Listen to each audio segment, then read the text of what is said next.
Guys, the Nigerian government is setting a fire they cannot quench. I repeat again, the Nigerian government is setting up a fire they cannot quench. Prioritizing trivial issues and leaving the issues on the mainstream. Yes, you heard me right. We all heard that Justice Omotosho has sentenced Nnamdi Kanu to 20 years imprisonment and life sentence as the case may be. Listen, I keep saying it, that delaying justice, using government military, using government minds, using government finances, using government strategy can never solve a problem. Yes, you heard me right. You see, these guys have not been able to resolve the critical issues in the northeastern part of Nigeria.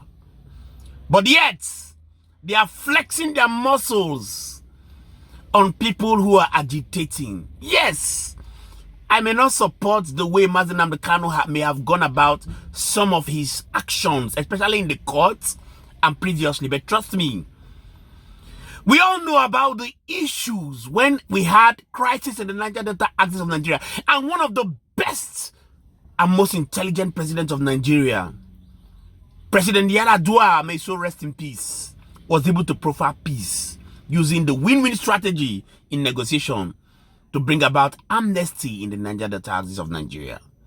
Today, tell me what Buhari and President Bola Ahmed Tinubu has been able to do to bring about peace in the southeastern part of Nigeria. Very pathetic indeed.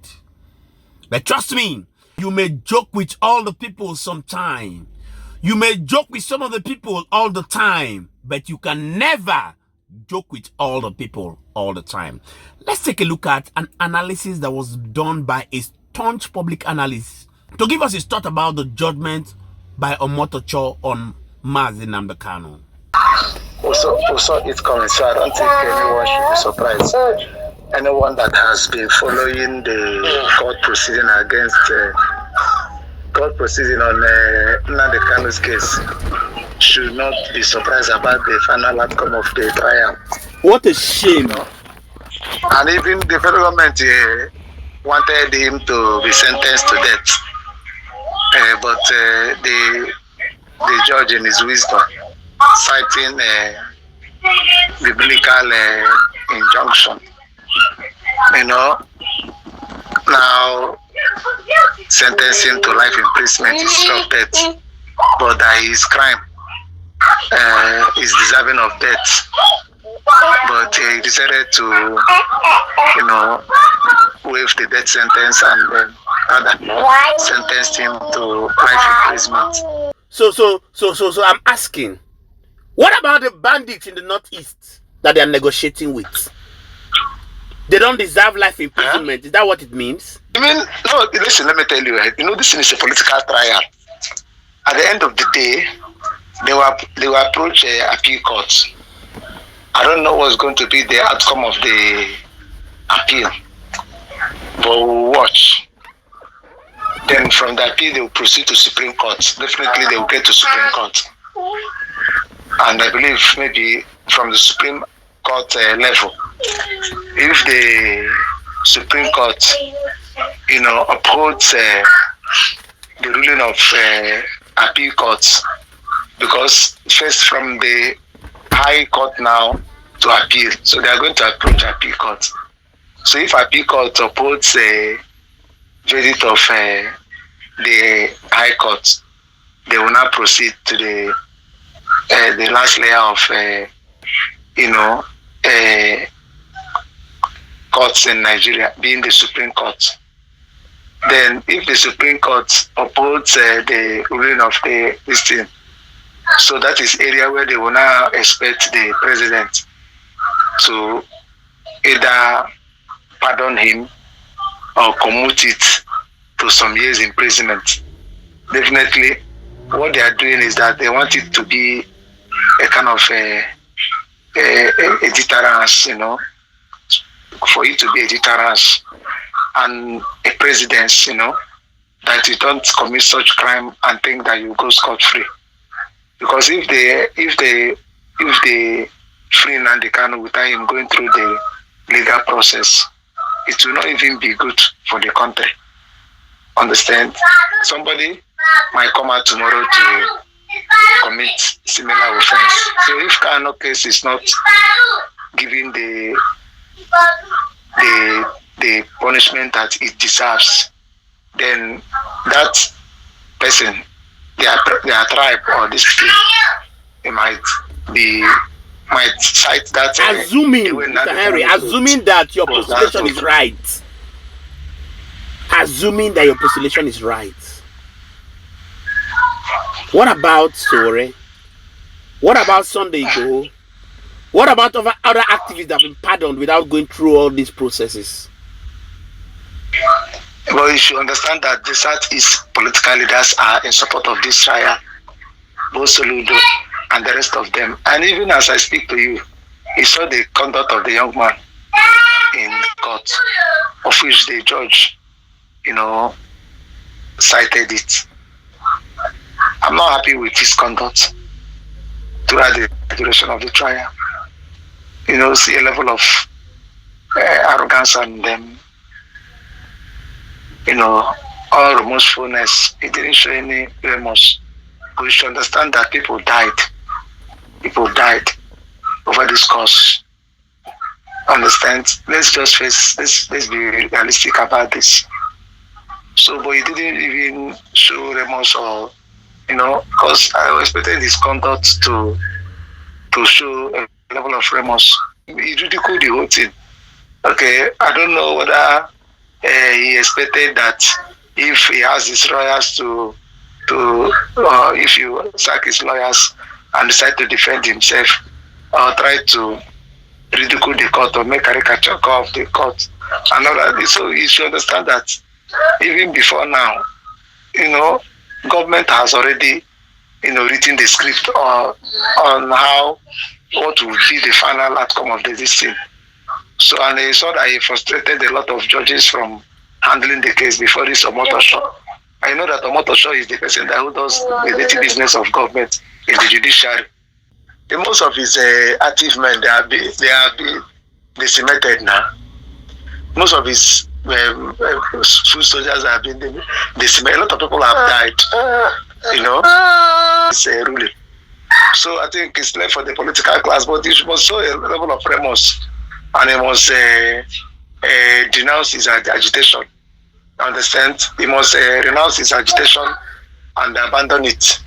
Mr. Heidi, at this point, let me tell you, have you ever been incarcerated before? For 2 years? I've not. He has spent years in prison.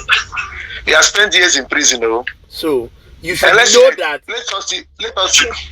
You should know that a person that has been incarcerated for over 3 years and counting does not even care about implication of anything. Let us see how it's going to go, but I don't think the Southeast will go into war because of Nnamdi Kanu, because we have already seen the war. For the past 3 years now, the Southeast, has been in a state of, violence, killings and them. So I don't think the Igbos, because only they sit at home. So you discover that in fact the whole thing has really gone wrong. The agitation has gone wrong. It has derailed. It has completely derailed, Okay. Assuming all these postulations are right again, can we juxtapose the tenacity, the seriousness of the government to this Nnamdi Kanu's case to that of the bandits and other crimes in society? How much have they committed seriousness to restoring democratic tenets to the citizens of Nigeria? Those terrorists, theirs is just to, Islamize or to terrorize.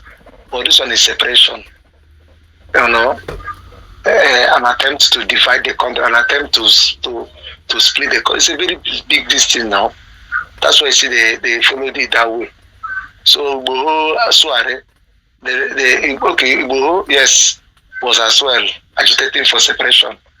Understand? But he didn't go the same route with Nnamdi Kanu.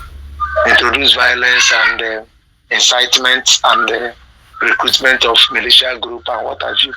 So Nnamdi Kanu went very far with his own agitation. The incitement, even during the NSAS, I am not trying to take side with government or to vilify the guy, but just that he made a lot of errors during the time he was running the course of his separation struggle. He made a lot of mistakes, of which I have even before now I've analyzed those mistakes. Like during the NSAS, he hijacked it and started inciting people without allowing any policeman to go kill all of them. Any man on uniform, kill him. During NSAS, I heard it loud and clear. He ordered them to go and burn Tinubu's TVC, burn National Newspaper. But he was shouting, that is hotel, go and set it ablaze, go and do this. So there are a lot. And you see that even today's this thing, calling the judge of Temple names, trying to, insult the judge, a judge of Federal High Court. Don't do that. You want to show a level of remorse. I don't know why. How does he think that the Igbos will go to war because of him? Because the whole thing messed up. I know what is agitation has caused the Igbos. I'm not siding the federal government, but I expected them at this point to begin to what I'm saying. So does it mean that assuming they sentence him to life imprisonment, do you think this matter will end like this, or there's going to be a serious chaos in Nigeria? No, see, let me tell you, they will appeal, but there will be reaction. People will start talking. It's just a developing story. So people will react. We are going to see reactions. And that reactions, we are going to see reactions. And that reactions, we are going to see both people who are moving in support and against. I think it's going to, as well, be a lot in influencing subsequent, actions that will follow the sentencing. Yes, people will talk. Legal luminaries and intellectuals and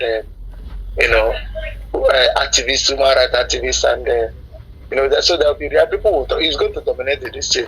Okay, Mr. Henry, let me be the devil's advocate. Assuming today this matter goes from some appeal to Supreme and they declare Nnamdi Kanu to be sent to RIP, what do you think will be the worst case scenario? Sent to where? Life imprisonment? Yes. No, not to life imprisonment. No. To face firing squad. No, they won't do that now. They have already sentenced him now.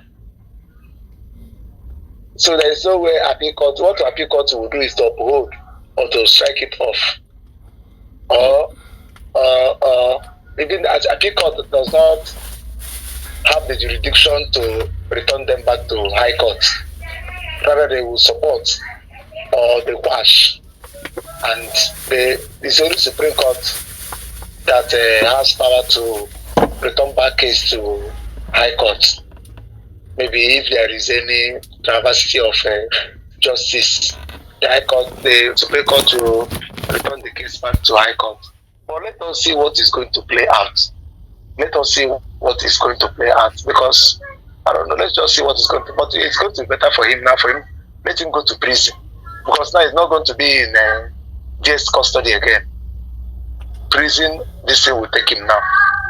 You get it? Okay. Yes. He's not going to be in DSS custody again. He's going to go to prison now. So I don't know whether it's Greek prison or this thing. And when he gets to prison will give him more freedom.